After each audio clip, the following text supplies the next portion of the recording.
Hi, my name is Chris Pierce, and I am making a video for Miss Herber's creative writing class. And so, hello, and also anybody else who sees this video, hello as well.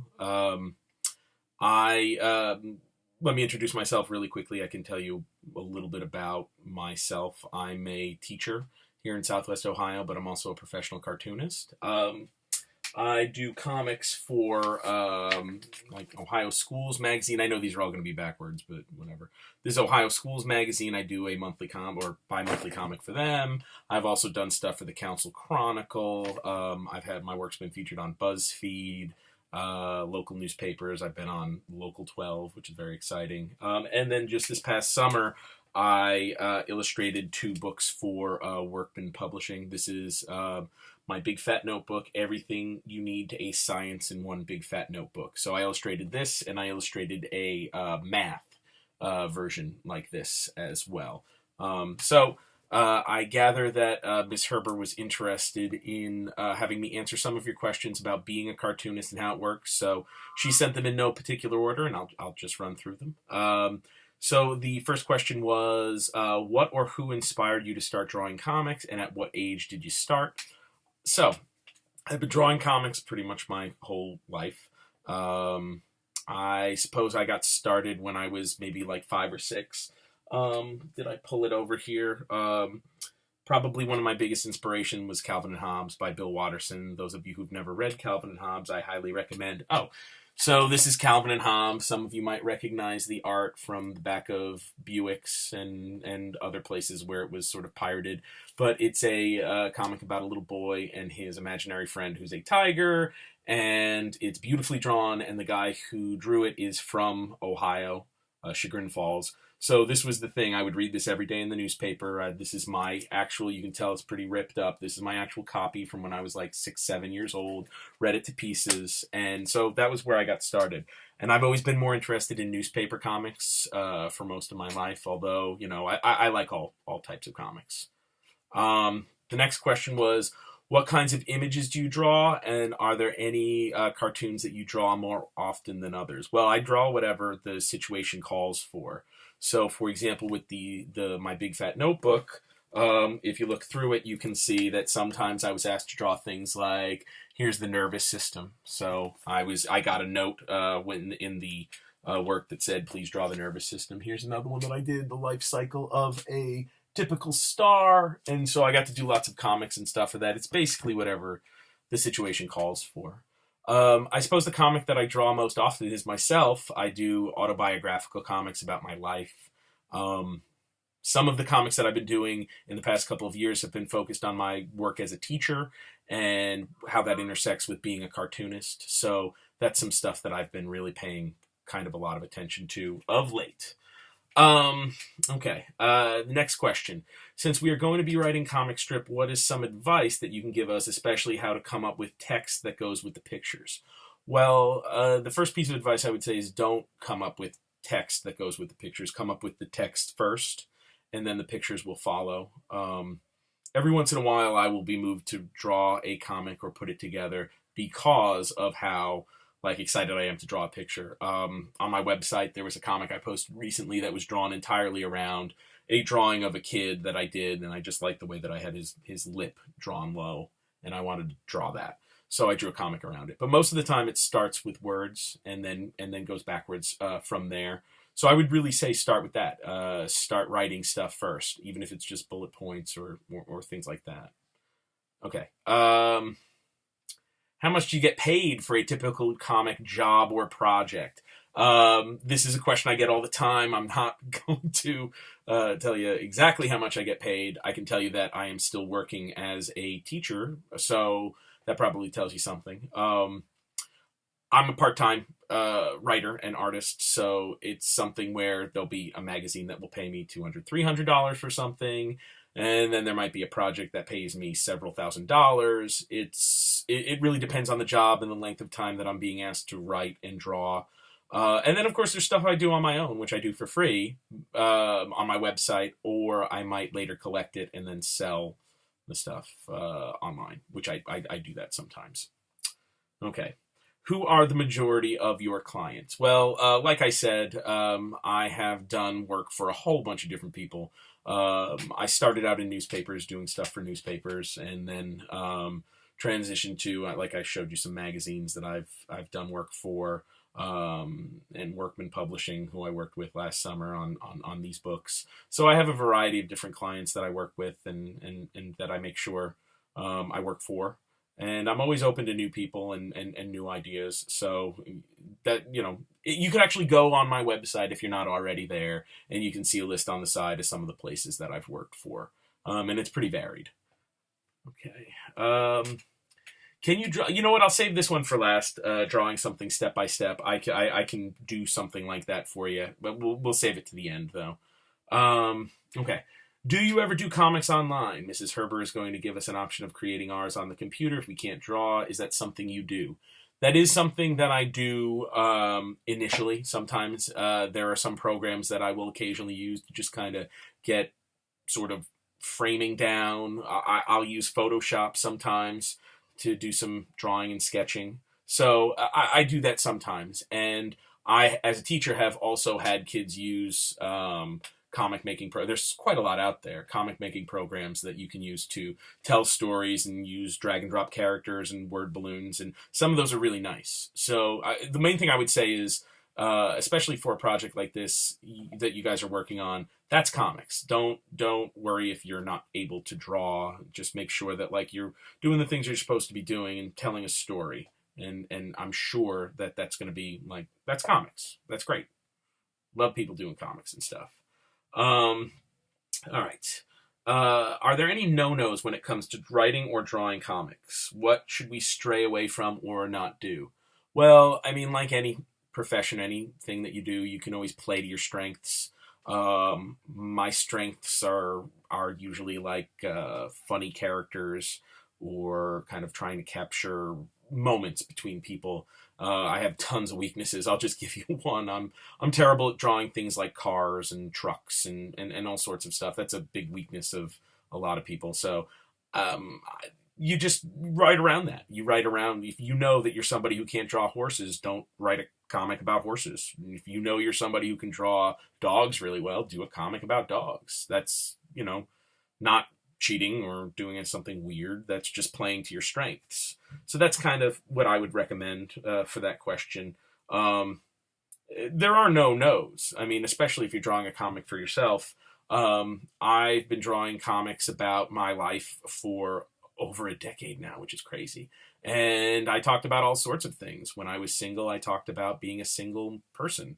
When I met the woman who was going to be my wife, I talked about falling in love. And when I got married and had kids, I wrote about that too. So I would say just write about what you know, and the rest usually will follow. It should. Okay. What usually comes first for you, the images or the text? For me, it is always text first, especially when I'm writing something long format. I don't just sort of doodle. I know of cartoonists who do that, and I'm jealous of people who can just kind of sit down and start at the upper left-hand corner of the page and just draw a comic. I can't do that. So I would say that for me, text comes first whenever, and I usually have doodles everywhere and little notes to myself, Post-its, and notes on my phone where I'm just putting stuff in. So yeah, for me, text comes first. You might be different. There's no right way to do a comic, which is awesome. Like, you do it the way that you think is going to get maximum results. Okay. Did you go to school for art, or was it more a hobby that became more as time went on? I did not go to school for art. I went to school, I got my master's in education and my undergraduate degree in English and film studies. I took art classes. I've always been artistically interested, but I have a very limited sort of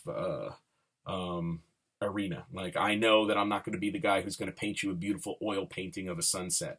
I can do little doodles, and I try to stay not only in that world, but I try to do the best job I can in that. And I think that's something that artists do. Like, you again, you play to your strengths. That's not to say you don't push, but you just play in the area where you do a good job. So No, I didn't go to art school. Probably when some people look at my comics, they know that. Most people probably. Okay. How do you get people to read your comics? So there's a couple of different ways you can get people to read your comics. The biggest thing I would recommend if you are interested in doing comics is do them regularly. Become somebody that a reader can count on to produce at a regular rate, and the readership will follow. Sometimes it's also a good idea to specialize. I do comics about teachers. I do comics about teaching. I'm often posting on teacher websites. The website Tumblr has an education tag that I am often featured on because I'm doing comics about teaching, and that's one way to broaden your audience. And the hope is that even if you're doing something that's specialized, there's maybe something universal about it too. So you really want to make sure that you are doing that kind of thing, like you are, doing it for you, but also being regular about putting stuff up. That was my path to getting people to read my comics. I probably did comics for at least 4 or 5 years before I started getting paying work, and it was just something I did, something I put up, a conversation piece when I would meet new people, and it wasn't paying the rent, and it's led to other things, great things. So yeah, I would say that's the biggest piece of advice I would give anybody is just do stuff regularly, and then be open to trying new stuff. And that's kind of the way that you build a career. All right. Did you read comics as a child? Like I said, I did. We are actually right now, I know you can't see all of it, but we are in my office, which is there's drawings of comics on the walls. There's comics on the bookshelves. There's comics over here. There's comics on the floor right here. There's signed comics and comics that are special to me here. So I've always been interested in comics and stuff. So I've been reading them forever. I started out with newspaper stuff. That was always my favorite. And then probably around like 89, 1990 is when I would read like superhero comics. And I think a lot of boys go through that phase. And I'm lucky enough to have lived long enough that like now they're a little bit more inclusive. Like, everybody reads comics now. When I was a kid, people kind of looked down on them, but now they're everywhere. They're at the movies. They're on television. They're in the bookstores. They're on the bestseller lists. So yeah, I've been reading for a long time. I've been reading for a long time, and love them. All right. How many panels or squares? I don't know what they're called. Panels is fine. How many panels should a typical comic be? Again, that is entirely up to you, how you want to do that. It's also all about orientation, like how you orient your comic. I work in a couple of different ways. I'm going to reach over here and I'm going to show you some work that I'm working on right now. This is something that I have not shown anyone yet. It's not been scanned. So you can see this is a comic I'm working on. I like to hang my stuff in the back so I can look at it. So I've been working on comics about watching TV. I've been enjoying watching a lot of like very old-fashioned TV. So you can see this one right here. I don't know. There's 1, 2, 3, 4, 5 panels in that one. This one has 1, 2, 3 panels, and this one, which is not finished yet, has 4 panels. If you are serious about writing and drawing comics, sometimes the amount of panels that you use in a comic can tell as much as the words that you choose. So if you've got a page that has a bunch of small panels, well, that makes the reader sometimes slow down and have to look at each one. If you do like 2 gigantic panels, probably the reader is going to read that a lot quicker. So these are things that you can think about as you're putting together your comics, that they can kind of express that. There's no rules. Like, what do you think can get the job done, and then do it. I have to admit that I should be more mindful about that when I do my comics. I wish I thought more about like why I'm using the panels. Usually I just kind of do it in a, well, let's get this job done type thing. And that's that's a weakness. That's a weakness. Do you ever have writer's block? Yes, I do have writer's block. I will often have, and actually this goes to the last question, what would you like to improve upon? One of the areas that I do struggle with sometimes is I can start a story really well, sometimes finishing a story, especially if it's a longer story, is an area where I need improvement. So sometimes that will then lead to writer's block. And the way that I deal with writer's block is I just kind of try to work through it. I think that that's the best way to tackle writer's block, is just to kind of do the work. People romanticize being a writer and being an artist, and the muse. Oh, the muse speaks to me, but a lot of times, just you have to sit down and work, which can sometimes be hard. I've got 3 kids, I've got a job, I've got responsibilities, and so sometimes finding that time is tough. But that's the way you kind of crack a writer's block, is you do it. You do what you need to do to get through it. Okay. And then the last thing, which we saved for the end, was you wanted me to take you through drawing something. So here's what I'll do. I'm going to grab, this is an old sketchbook, so you can see, again, there's notes, there's comics, there's all sorts of stuff in here. And so what I'm going to do is I'm going to go to a back page, and I'm going to do you a Homer Simpson. And I'm going to try to do it. This is going to be very interesting because I'm going to try to do it backwards and kind of show you some stuff. So the first thing that you need to know how to do is you need to know how to make a circle. So here's a circle, okay? A lot of cartoonists, a lot of people who do this kind of thing start with shapes, because you have to draw the same character, the same place, the same thing over and over and over again. So drawing with shapes, if you can draw a circle, 18 times, and that's your character, great, that's excellent. There's a reason SpongeBob SquarePants is square. If you look at those characters, they are all shapes. Mr. Krabs is sort of like a oval, and Patrick is kind of a rounded off, he's sort of a rounded off triangle. So we got a circle. I'm going to add a couple of extra circles to this, okay? And I'm sure this is fascinating to watch, and it's going to be a terrible drawing. So, okay, you can probably already see, if you're familiar with Homer Simpson, the shape of Homer Simpson. There are 4 circles here. And what I'm going to do is I'm simply going to, and I'm going to try to do this like, I'm going to join them up with little lines. So there's a line, and there's a line right there, and there's a line right there, there's a line right there. Okay? I'm going to give him some eyes. Normally I'd do this in pen, and I would erase everything. Give him a neck. Now, here's the cool thing, and I think this might actually work because we're doing this backwards. So, the guy who created The Simpsons, his name is Matt Groening. And Matt Groening, when he created The Simpsons, he realized that, okay, The Simpsons are probably going to be on mugs and t-shirts and video games, and I want everybody to know that I created them. So, he hid his initials in the name, so you can see his hair is an M and his ear is a G. So anytime Matt Groening draws Homer, he draws it like that, although he draws it much better than I just did. And then we just give him his little hair on the top, and that's Homer, okay? Now, that's one way that you can put a character together if you are choosing to go that route. I would always tell people when I teach comics, and I have done that in the past, that like shapes are a way to go about designing and putting characters together. I think I answered all your questions. So I'm going to take this, I'm going to put it up on YouTube, and I'm going to put it up on my website.